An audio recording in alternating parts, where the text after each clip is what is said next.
Hi, I'm Dr. Todd Cunningham, one of the psychologists at the Bright Light Psychology Clinic. And I'm Robin Bacher, and I'm an educational consultant who works with Bright Light Psychology Clinic.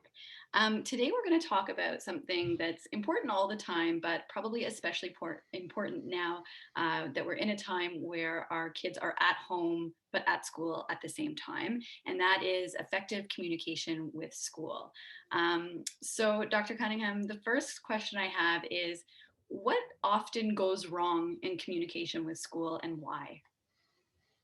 I think what goes wrong is we just don't communicate with each other. We don't see the importance of actually checking in with our teachers to find exactly what's going on, what the teachers' perceptions are happening.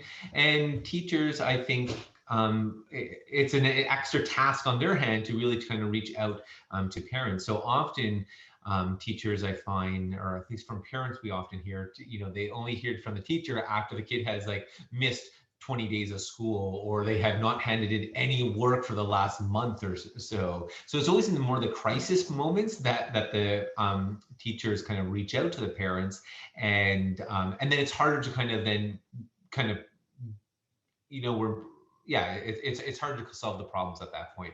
We're really into kind of reacting to an issue instead of being proactively and trying to understand how to correct some problems before we get into major issues. Okay, so letting things go for a long time until they've built up to be so big that they're more challenging to handle is Yeah. probably the biggest challenge. So what are your tips for parents for, sort of starting um, that sort of bridge to communication around maybe some tricky topics, around some maybe emotionally charged topics. Parents are talking about their own children. It's very, emotional sometimes when your child is struggling and you're seeing it at home and you're trying to bring it up to the teacher in a way that's sensitive to their needs too. So, what would you recommend to parents? Yeah, I think communication starts right from the beginning of the school year, where we kind of introduce ourselves either email or in person, to say, hey, I am the parent of this student in your class. And I think it's really helpful also to just provide the teachers with some just quick background information on this person that they're going to be working with. And I think teachers need to be very open to that information. Parents know their kids best. They have been living with them since their birth, and so getting some of that background information can really help to understand how we can adjust our environment to be able to accommodate them. So I think that's a really important thing right from the beginning. And then, throughout the year, keeping open communication, letting, reaching out to the parents, even if everything's going well, just reaching out to the parents, letting them know that things are going great. Or as parents, reach out to the teachers saying, hey, I think everything's going well. Just wanted to check in with you. I have my oldest is a very independent worker, and it caught us off guard one day when we found out, when we sat down with her and actually looked at stuff, that there seemed to be a lot of things that were not submitted in the online environment.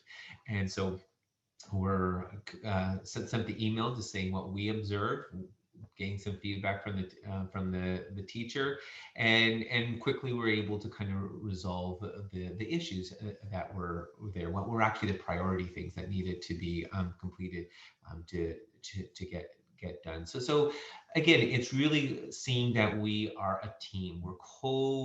We're working together around the support of this individual, instead of seeing it as an adversarial relationship. And unfortunately, I think that's often what happens is it gets a little bit adversarial.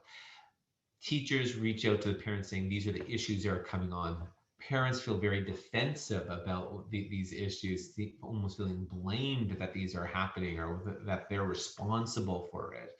And so this sets off a really poor communication, back and forth, where we're more pointy fingers at each other. Mhm. So I think really opening it up to this idea that we are here to co-create a solution. We are here with the best intent, for this child, and being really willing to listen to each side and take that as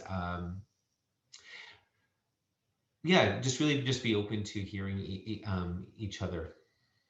Yeah. I definitely agree. I think that, when I used to run, parent meetings with teachers and parents, and, I was the special ed coordinator in charge of, putting all these pieces together, the biggest thing was starting meetings with saying, we're all here because we want this child to succeed. So that's number one, is keeping the child's either, academic or, social emotional well-being at the forefront of our conversations. We all have the same goal, and that's the success of this child. So that's number one. And I always sort of come at things with a problem solving hat on. So a curious problem solving hat on. Like, I've noticed that your child, or if it's my child, I've noticed that my child is doing X. What do you think we could do to help solve that?